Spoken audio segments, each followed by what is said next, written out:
আসসালামু আলাইকুম বন্ধুরা, আমরা আপনাদের কাছে আরো একটা নতুন ভিডিও নিয়ে আসলাম।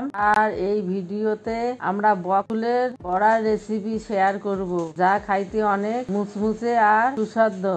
বেশি দেরি না করে ভিডিওটা শুরু করি। প্রথমে আমি বকফুলগুলো বেছে নিচ্ছি। এর যে মাঝখানে লম্বা লম্বা অংশগুলো আছে সেগুলোকে ফেলে দেই। ফুলগুলোকে আমি ভালো করে বেছে নিয়েছি। এখন এগুলো ঠান্ডা পানি দিয়ে ভালো করে ধুয়ে নেব। ফুলগুলি এক একটা করে ভালো করে ধুয়ে নেব। তারপর আমি একটা বড় সাইজের বাটি নেব। এখানে আমি 1 কাপের মতো ছোলার বেসন নেব।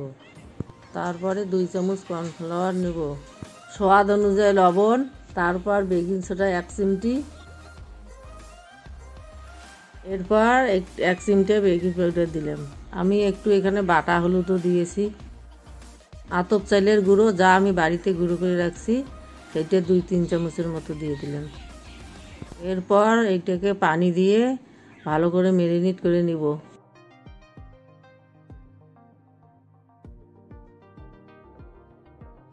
এগুলোকে আমি ভালো করে মাখিয়ে নিব, বেশি পাতলাও না বেশি মোটাও না।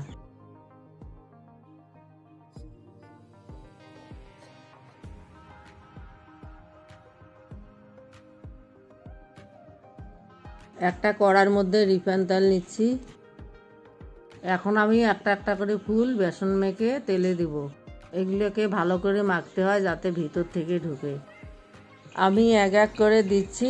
এগুলো এক পাশে হয়ে গেলে আর এক পাশে উল্টে দিয়ে ভালো করে ভাজতে হবে, লাল লাল করে।